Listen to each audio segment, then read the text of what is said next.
नमस्कार दोस्तों, केमिस्ट्री सलाह चैनल में आपका स्वागत है।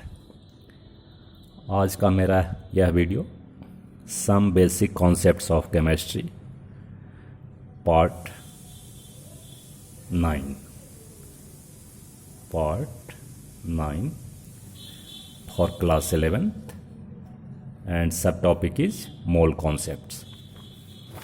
तो बच्चों, ये बहुत ही इम्पॉर्टेंट टॉपिक है मोल कॉन्सेप्ट। इसको बहुत ही ठीक से समझना है। अगर केमिस्ट्री पढ़ना है तो मोल का पीछा कभी नहीं छूटेगा। तो मोल कॉन्सेप्ट को बहुत ही अच्छे से समझना है और बहुत ही आसान है। सो मोल कॉन्सेप्ट समझने से पहले हम थोड़ा बात करते हैं ग्राम एटॉमिक मास। ग्राम एटॉमिक मास, ठीक है दोस्तों। इसको हम GAM भी बोलते हैं, राइट। तो कुछ भी नहीं है कि when atomic mass is expressed in gram, हो गया, is called gram atomic mass. ठीक है दोस्तों। जैसे हाइड्रोजन का मैंने 1 AMU लिया था, तो आप क्या लेंगे 1 ग्राम, ठीक है। वैसे ही सोडियम का क्या लिए थे 23 AMU, तो 23 ग्राम, ठीक है। इसी तरह से आप ग्राम मॉलिक्यूलर मास भी थोड़ा याद रखिए। ग्राम मॉलिक्यूलर मास, ये है, इसका नाम है GMM, ठीक है। तो क्या लिखेंगे इसमें, when molecular mass is expressed in gram, ठीक है दोस्तों।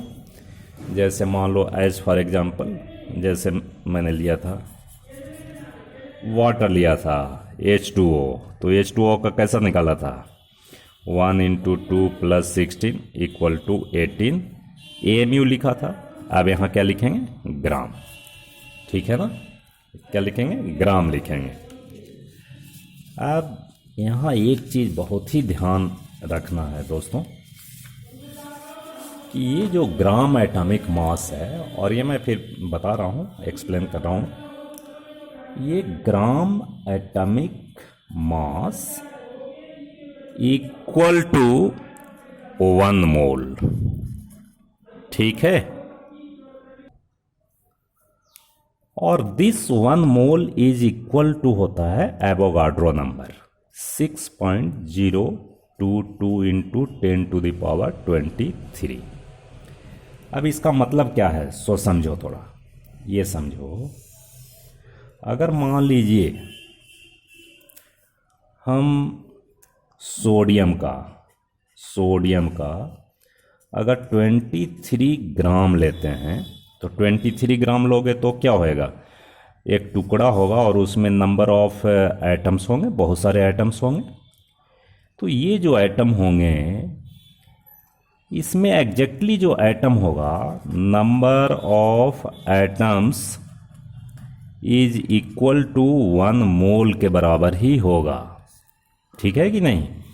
और 1 मोल के बराबर होगा तो नंबर ऑफ एटम्स, और हम क्या लिख सकते हैं भाई, तो 6.022 × 10⁻23 एटम्स ही होगा, ठीक है भाई।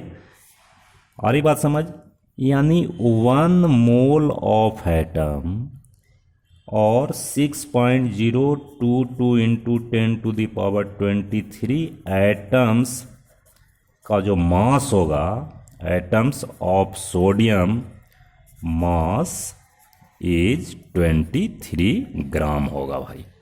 ये होगा, बिल्कुल होता है, यानी gram atomic mass is equal to 1 mole. तो सिमिलरली हम किसी का भी ले सकते हैं। जैसे मान लो अब हम मॉलिक्यूल के फॉर्म में चलते हैं, जैसे H2O की बात करी थी अभी, H2O तो H2O का ग्राम मोलिकुलर मास कितना होता है? 18 ग्राम। अगर आप 18 ग्राम वाटर लीजिएगा, 18 ग्राम वाटर, तो 18 ग्राम वाटर में क्या होएगा भाई? ऐसा वाटर ले लिए, ये 18 ग्राम, ये जो ग्राम होता है 18 ग्राम H2O। अब इसमें मॉलिक्यूल्स ढूंढोगे, number of molecules is equal to 1 mole. 1 mole के बराबर होगा, and this is 6.023 into 10⁻23 molecules of water होगा। मॉलिक्यूल्स ऑफ वाटर, इतने मॉलिक्यूल्स ऑफ वाटर। ठीक है दोस्तों, इतनी बात समझ आया? तो बच्चों यहाँ क्या निकल कर आया? देखो, gram molecular mass is equal to 1 mole होगा, and 1 mole is equal to कितना होगा भाई? 6.022 इंटू 10⁻23 मॉलिक्यूल्स। यहाँ मॉलिक्यूल्स लिखेंगे। आई बात समझ? अब एक चीज़ और बताओ, ये 2 चीज़ तो याद रखना है, ठीक है भाई? अब एक चीज़ और बताइए कि हम ग्राम एटॉमिक मास को हम मोलर मास बोल सकते हैं? Molar mass. मोलर मास का मतलब क्या है? मोलर मास का मतलब क्या होगा भाई? मास ऑफ 1 मोल ऑफ एटम्स। ठीक है कि नहीं? वैसे ही ग्राम मोलिकुलर मास को भी हम क्या बोल सकते हैं? मोलर मास बोल सकते हैं। Molar mass. इसमें भी होगा कि मास ऑफ 1 मोल ऑफ मॉलिक्यूल। ठीक है दोस्तों? तो देखो, 2 बात है। अगर हम मॉलिकुलर मास की बात करें, देखो 2 बात करते हैं, मॉलिकुलर मास और मोलर मास। तो ये दोनों अलग अलग भाई। मॉलिकुलर मास मतलब मास ऑफ 1 मॉलिक्यूल। ये 1 मॉलिक्यूल का मास होगा, 1 मॉलिक्यूल का मास जो AMU में लिखना, ठीक है? और ये मोलर मास है, तो मोलर मास हमेशा 1 मोल का मास होगा। 1 मोल ऑफ एटम और मॉलिक्यूल मास। ठीक है? ये ग्राम में होगा। ये हमेशा किस में होगा? ग्राम में होगा। ये बात हमेशा ध्यान दीजिएगा। लोग लिखते लिखते भूल जाते हैं, पढ़ते पढ़ते भूल जाते हैं, ये बात ध्यान देना। लेकिन अब एक चीज़ बताओ कि भाई ये मोल को हम कैसे स्टैंडर्ड फॉर्म में कैसे डिफाइन करेंगे? बात तो समझ आ गई होगी।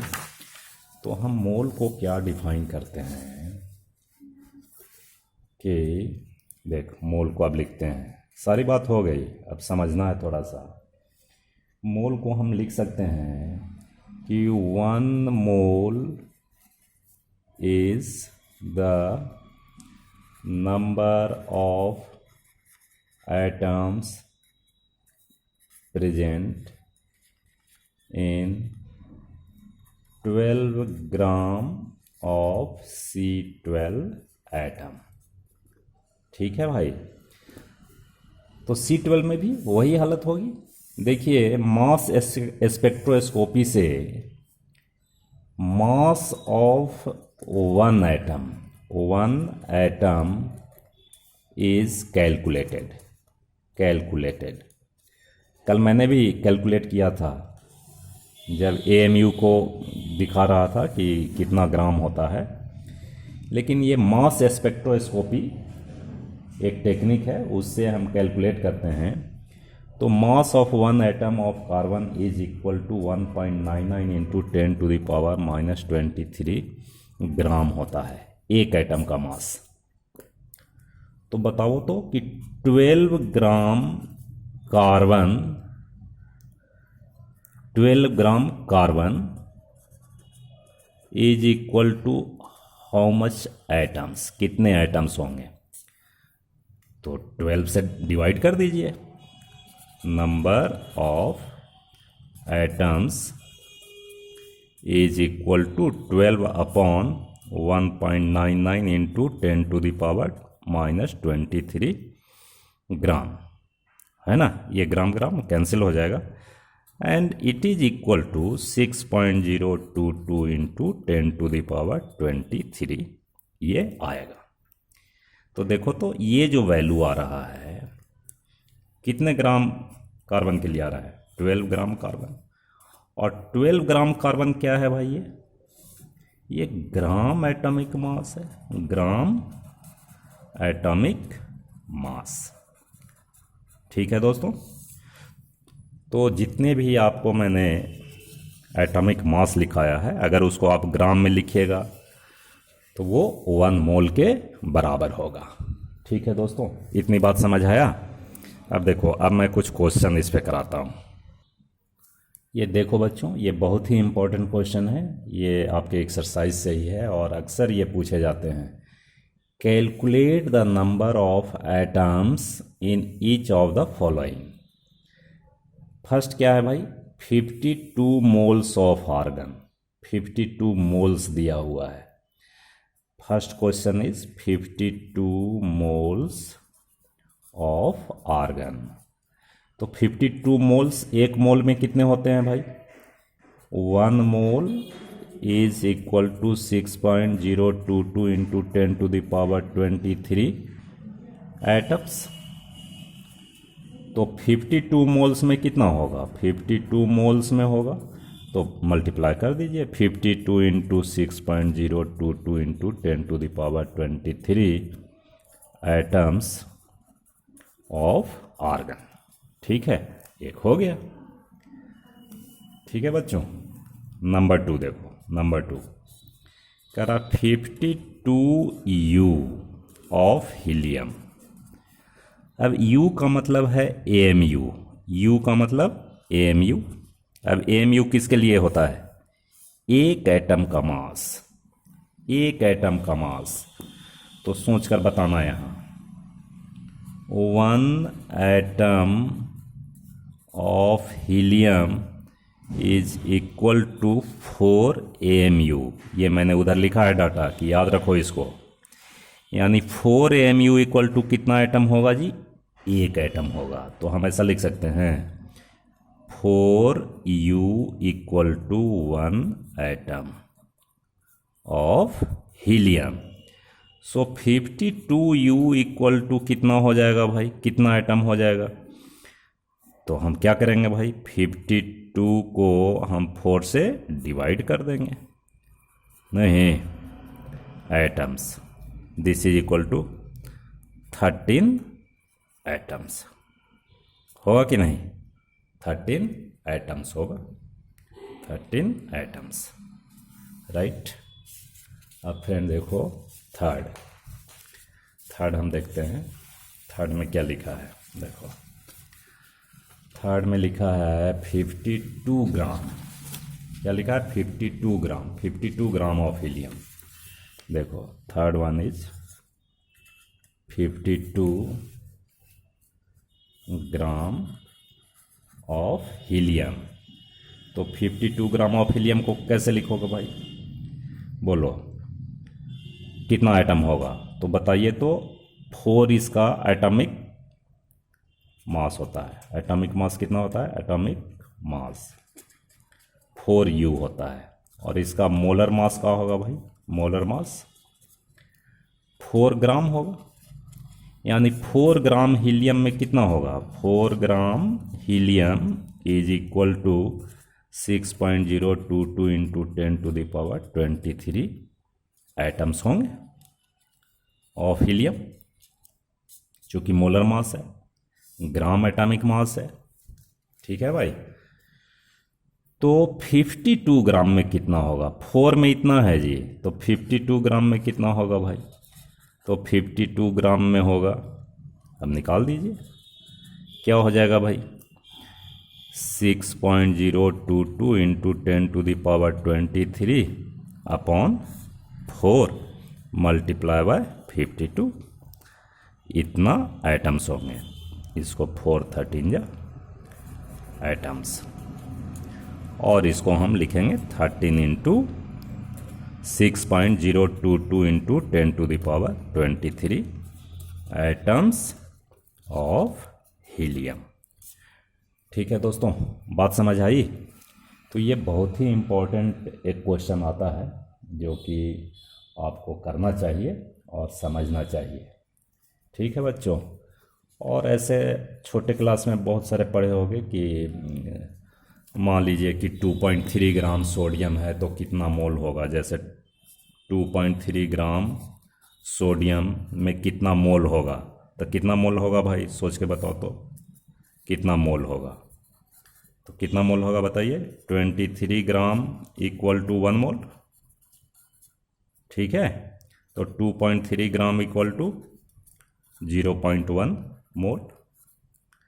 और अगर इसको नंबर ऑफ एटम्स कैलकुलेट करोगे तो इसमें होता है 6.022 इंटू 10⁻23। तो इसमें क्या हो जाएगा, पॉइंट इधर आ गया एक, तो 6.022 इंटू 10⁻22 हो जाएगा, इतने एटम्स हो जाएंगे। तो ये आप क्लास 9 में किए होंगे। तो इस तरह से हम समझते हैं, आपको बात समझ आ गई होगी मोल कॉन्सेप्ट के बारे में। अगर समझ नहीं आए तो आप कमेंट सेक्शन में लिख सकते हैं। अगर वीडियो अच्छा लगे तो शेयर कीजिए, लाइक कीजिए, सब्सक्राइब कीजिए। बहुत बहुत धन्यवाद।